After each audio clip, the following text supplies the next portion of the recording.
I want to just talk about Jokic for a second. So, he is averaging in these finals. It's funny. I just have to laugh. 33.3 points, 14 rebounds, and 9.3 assists on 59% shooting overall, and 44% shooting from three, 86% from the line, by the way. So this is where his current playoff run ranks. These are all via Basketball Reference. So this is not just the finals. This is the entire playoff run.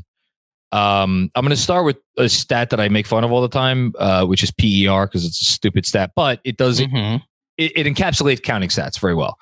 And just again, as a snapshot, Jokic's PER is 10th of any playoff run all time right now.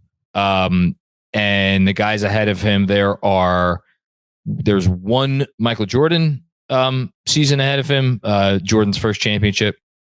There are 2 LeBron seasons ahead of him. There's a Kareem season. There's a Hakeem season. There's a Donovan Mitchell season, actually, the bubble Donovan Mitchell season. And then there's a Mikan, a Julius Erving. I think that's actually from the ABA, excuse me. So he's actually 9th in NBA history. And oh, by the way, another Jokic season. Last year, his PER from last year was even higher than this year. That's PER. Okay, now the 3 ones that I'm interested in. Value over replacement player. Also 10th. Again, this postseason run.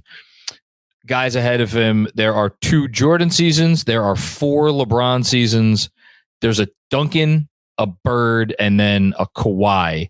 The year the Kawhi won the title with the Toronto Raptors. So top 10 all time there. Win shares. 18th. A bunch of LeBrons, a bunch of Jordans, some Kareems, a Kobe, a Shaq, a Bird. There's one Dwayne Wade. There's one Dirk. There's a Duncan. But like again, this is the company, and then the last one is plus minus, box plus minus. He's 8th all time. 7th all time NBA. The only 6 ahead of him: Wade, Jordan, Kawhi, Hakeem, another Jordan, and then LeBron. This is one of the greatest playoff runs of all time, bar none, hands down. It's obscene. So you went to the advanced metrics to explain how dominant he's been, and they're all going to perfectly explain how good he is and how great he has been throughout this playoffs. I'm going to dumb it down for everybody a little bit. He's averaging 31, 13, and 10 in the playoffs. Yeah. No one's ever done it. Nobody's ever done it. It's fucking nuts. 31, 13, and 10. And this is what I can't say this enough. Like Van Lathan on a pod with Simmons a couple weeks ago said it perfectly. Like he'll go into Oscar Robertson mode, and then he'll go into Larry Bird mode, and then suddenly he'll just turn to goddamn Shaq for like an entire possession. And I was like, what do you do there? We didn't talk after the Lakers series, but watching him in that second half, like dominate the game with his rebounding. So there's your, like he turned into Moses, or he turned into, I guess Wilt would be, or Russell, or like the key rebounders, but like Tim Duncan. So he had that element. Then like the weird circus shots he was hitting, the 3-pointers where the shot clock's running down, and it's like, all right, well, we're forcing a tough fadeaway, like long shot from Jokic, and he's still swooshing it. And then the possession that gave them the lead for good in the final minute was him bully balling Anthony Davis and LeBron James to get to the rim to make a layup, like Shaq in that iconic picture of him with 5 nets on him in the 2002 finals.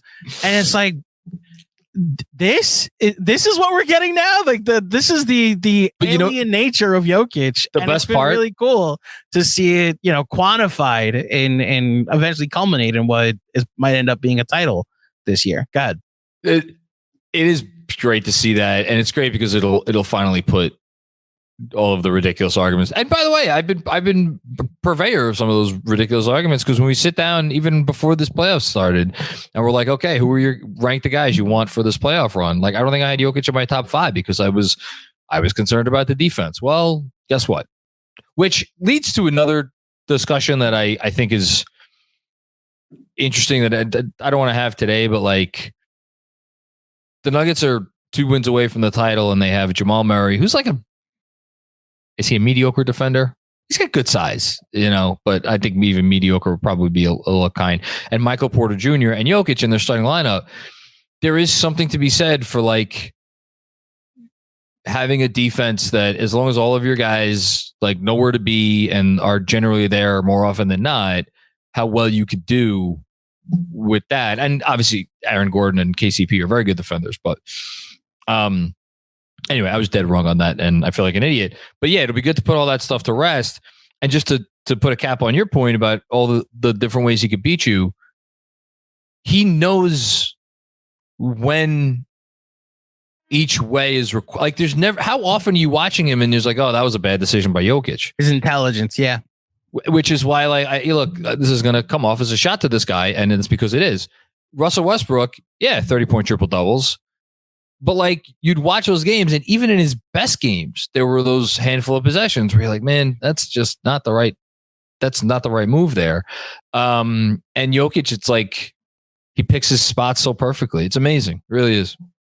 I'm literally staring at the stat head right now. 30, 13, and 10. No one's ever done it. But this playoff run by Nikola Jokic single-handedly got rid of Kevin Durant and Devin Booker and sent the Suns into a spiral. LeBron James and Anthony Davis, he was like, oh, that's cute. You got to the conference Think about the guys he sent home. You're right. Right. Like, this Miami Heat, he's the best coach in the NBA, and playoff Jimmy, this thing we've all been, idolizing and putting on a pedestal, which, like, look, he might be hurt. There's a Jimmy Butler element to this that is also fascinating to me. But like, the fact that he's able to send these guys home is actually pretty fascinating, especially the way he's doing it. Like, who has slowed him down? Who? Well, not a single one. Hold on. There's a guy you didn't mention there. When we look back on this era of basketball, and this is probably why I think this is why it would have been cool to maybe get the Embiid Jokic finals. Yeah. The 3 dominant centers defensively in the NBA over this era have been Rudy Gobert, Anthony Davis, and I would say Joel Embiid, with a tip of the cap to Bam Adebayo, who he's playing right now. And you know what? Like, you didn't even mention Rudy Gobert in the first round with Minnesota because it was an afterthought, because that wasn't a series. It was a gentleman's sweep, which reminds me of, you mentioned Shaq before. Remember when Dikembe Mutombo, 4-time defensive player, 4-time or 3-time, whatever he was, he won a bunch of those awards.